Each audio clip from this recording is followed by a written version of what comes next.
दोस्तों, मेरा नाम हरदयाल सिंह है। मैं बाई प्रोफेशन टेक्निकल मैकेनिक हूँ और ख़राब मशीनों को ठीक करता हूँ। और मशीनें ठीक करते करते मेरी खुद की मशीन कब ख़राब हो गई मुझे नहीं पता लगा। पता लगा तो वो 10 जनवरी 2015 की भयानक रात थी, जब मैं मशीन ठीक करके अपने घर आया रात को, तो हल्की हल्की मेरी छाती में पेन होने लगी।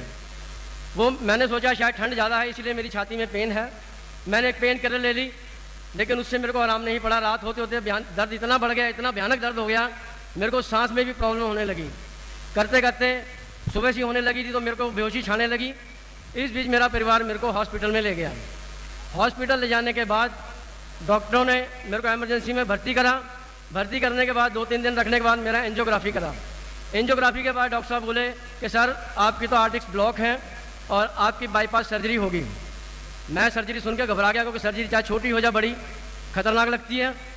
और मेरे से बोले कि आप अपना फंड का इंतजाम कीजिए और सर्जरी के लिए तैयार हो जाइए। दोस्तों, मैं सर्जरी के लिए बिल्कुल तैयार नहीं था। फंड तो मैं किसी तरह कर लेता। तो मैंने डॉक्टर साहब से पूछा, सर क्या मेरे को अभी सर्जरी में टाइम है, कुछ टाइम मिल सकता है? वो मैं फ़ंड का इंतजाम करूँगा। वो बोले ठीक है, आप ये दवाइयाँ लीजिए और 1-1.5 महीने तक आप अभी दवाइयाँ ले करके 1-1.5 महीने बाद भी सर्जरी करा सकते हैं। तो सर जी मैं घर आ गया। घर आने के बाद जब मैं दूसरे दिन घर बैठा हुआ था, ना मैं चल पा रहा था, ना मैं सांस भी, मेरे को बहुत बात करने में भी मेरे को दिक्कत होती थी। तो हमारे एक जैन साहब हैं जिनकी मशीन ठीक करके आया था, उनका फ़ोन आया कि सिंह साहब आप कहाँ पर हो, ये हमारी दूसरी मशीन ठीक करनी है, आप कहाँ हो, इतने दिन से आए नहीं। मैंने कहा सर जी आपकी मशीन ठीक करनी है, लेकिन उससे पहले मेरी खुद की मशीन ख़राब हो गई है। मैं एक हॉस्पिटल नाम की वर्कशॉप से आज ही घर आया हूँ और अपने घर बैठा हूँ। इन्होंने कहा सर तो आप एक काम कीजिए, मैं आपके घर आ सकता हूँ? मैं सर से बोला, मैं कहा सर आप हमारे घर आ सकते हैं। तो विदिन 2 घंटे बाद सर मेरे पास आए। एक अपना साथ एक बैग लेके आए और बैग में इन्होंने पहले मेरे से बातचीत करी, पूछा हालचाल। उसके बाद इन्होंने मुझे कहा, बैग खोला और उसमें से एलोवेरा जेल की बोतल बाहर निकाली, आर्टिक सी की बोतल निकाली, शीशी निकाली, गार्लिक सिम की शीशी निकाली। कह रहे सर जी, अरे मैं कहा जैन साहब आप फिर ये दिखाने चले आए मुझे, मैं तो यहाँ ऑपरेशन के लिए तैयारी कर रहा हूँ, आप मेरे को ये जेल वगैरह दे रहे हैं। बोले सर जी मैं दिखा नहीं रहा, मैं इसके गुण बता रहा हूँ। उन्होंने मेरे को आज से 2 साल पहले भी एक बार इनकी वर्कशॉप में मैं काम करने गया था, तब इन्होंने मुझे उस एलोवेरा जेल के बारे में बताया था। कहने सिंह साहब आप एक काम कीजिए, आप दूसरों की मशीनें ठीक करते हैं, कभी अपनी मशीन को भी तेल वगैरह दे दिया कीजिए। अरे मैंने कहा सर जी मैं बिल्कुल ठीक हूँ, मैं सिंह इज किंग हूँ, मेरे को कोई दिक्कत नहीं है। देखिए आज भी मैं 100 किलो का वजन उठा के आपकी मशीन फिट कर देता हूँ। कहने लगे नहीं सर जी ये फिर भी टॉनिक है। अरे नहीं सर जी मैं रात को जाके टॉनिक ले लेता हूँ और बिल्कुल फिट रहता हूँ। तो मैंने कहा सर आप फिर लेकर के आ गए। तो पास मेरा बेटा बैठा था, जब सर मुझे समझा रहे थे, मेरा बेटा भी कहने लगा अरे डैडी आप किन जड़ी बूटियों के चक्कर में लग रहे हैं, इनसे कुछ नहीं होगा। तो जैन साहब बोले, कह रहे बेटा ऐसे करो, आपने 1-1.5 महीने बाद भी सर्जरी करानी है, लेकिन एक काम करो, मेरे को 1.5-2 घंटे दो और मेरे साथ एक जगह चलो। तो जैन साहब मेरे बेटे को लेकर के नारायणा ऑफिस पहुँचे। वहाँ पर उन्होंने कुछ सीनियर से और कुछ भुक्तभोगियों से मिलवाया, आनंद गांधी जी से मिलवाया और लीडर से उनसे बातचीत करवाई। उन्होंने बेटे को इतना तसल्ली से समझाया कि बेटे इन प्रोडक्ट्स को लेने से आपके पिताजी बिल्कुल ठीक होंगे, उनके सर्जरी की ज़रूरत नहीं पड़ेगी। मेरे बेटे ने वहीं से फ़ोन करा मुझे, बोले डैडी एक काम कीजिए, वो पीली बोतल उठाइए और मुंह को लगा दीजिए और आज से आप यही शुरू करेंगे। सर एक महीना मैंने वो एलोवेरा जेल, गार्लिक टिंग और आर्टिक सी, ये मैंने 1 महीना तक ली। लेने के बाद मेरे को थोड़ा 10-15 दिन में महसूस हुआ कि मेरे अंदर कुछ एनर्जी आई है। तो सर मैं उनको लेता रहा। 28 फरवरी को मेरे को हॉस्पिटल में जाना था। जब मैं 28 फरवरी को हॉस्पिटल पहुंचा तो डॉक्टर साहब बोले जी सिंह साहब आप चलिए, आपका बेड रेडी है, कल आपकी सर्जरी होगी।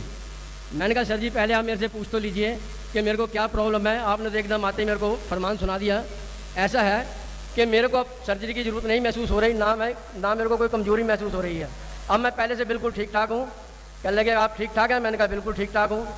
उन्होंने थोड़ा चेक करा, चेक करने के बाद मेरे से बोले तो एक काम कीजिए, ये आप टेस्ट हैं, आप ये थोड़े टेस्ट करा लीजिए। उन्होंने 2 टेस्ट TMT वगैरह एक को बताई मुझे और मेरे को 8 अप्रैल का समय दिया गया टेस्ट के लिए। इस दौरान मैं जैन साहब से बोला, मैं कहा सर जी मेरे को टेस्ट का समय मिल गया, अब बताइए क्या करूँ। बोले कैसा लग रहा है? मैं कहा पहले से बेटर है। तो इन्होंने मेरे को RG+ ला करके एक डिब्बा दिया, बोले ये एलोवेरा में मिक्स करके पीना शुरू करिए सर सिंह जी, और आप इसके बाद इसका एक चमत्कार देखना। सर जी मैंने वो पीना शुरू किया, 2 दिन 4 दिन 1 हफ्ते बाद मेरे चेस्ट में चींटियाँ चलने लगी। मैं घबरा गया, मैं कहा यार लगता है ये ठीक होने के बजाय लगता है और गड़बड़ होने लगी है। तो मैंने फिर इनसे फ़ोन करा, सर बोले कि सिंह साहब आप घबराइए नहीं, ये आपकी आर्टिक्स खुल रही हैं धीरे धीरे, ये तो एक चमत्कार हो गया है आपके लिए, तो ये इतनी जल्दी आप इस दवा इस प्रोडक्ट्स ने आपके ऊपर काम करना शुरू करा। सर जी मैं 8 अप्रैल को TMT करवा के दूसरे दिन मैं डॉक्टर साहब के पास गया, डॉक्टर साहब मिले नहीं। मैं 2-3 डॉक्टर और उनसे मैंने कंसल्ट करा अपनी दिखा करके रिपोर्ट्स, तो वो बोले ये सर आपकी है। मैंने कहा हाँ जी। कह रहे आपको तो बाईपास सर्जरी बोला था, लेकिन इस रिपोर्ट के हिसाब से आपकी बाईपास सर्जरी नहीं होगी। जब एक बात मैं और बोलता हूँ, जब मैं TMT टेस्ट कराने गया था तो मेरे से यंग लोग, मेरे से हेल्दी आदमी वहाँ TMT की लाइन में लगे हुए थे। कोई 5 मिनट, कोई 7 मिनट, कोई 8 मिनट, उसके बाद वो रुक जाते थे। मैंने जब TMT टेस्ट दिया, उस मशीन के ऊपर चला हूँ, मैं पूरे 18 मिनट तक उसके ऊपर रेगुलर चलता रहा। उसके बाद ये मैंने डॉक्टर साहब को बताया, मैं कहा सर मेरे ऐसी स्थिति है। मैं कहने लगे सर ठीक है आप की ये सर्जरी नहीं होगी, आप जो दवाइयाँ आप ले रहे हैं आप उनको कंटिन्यू लेते रहिए और आपको अब आने की ज़रूरत नहीं है। तो मैं धन्यवाद करता हूँ मिस्टर अनूप जैन जी का, जिन्होंने इस प्रोडक्ट्स के बारे में मुझे बताया और मुझे प्रोडक्ट्स लेने के लिए प्रेरित करा। और धन्यवाद करता हूँ आनंद गांधी जी का, जिन्होंने मेरे बेटे को ये समझाया सारी चीज़ें। धन्यवाद करता हूँ अमरजीत उबी जी का, जो इस प्रोडक्ट्स को इंडिया में लेकर के आए। और धन्यवाद करता हूँ रेक्स मोहन जी का, जिन्होंने हमारे लिए इतने अच्छे प्रोडक्ट्स बनाए। धन्यवाद दोस्तों।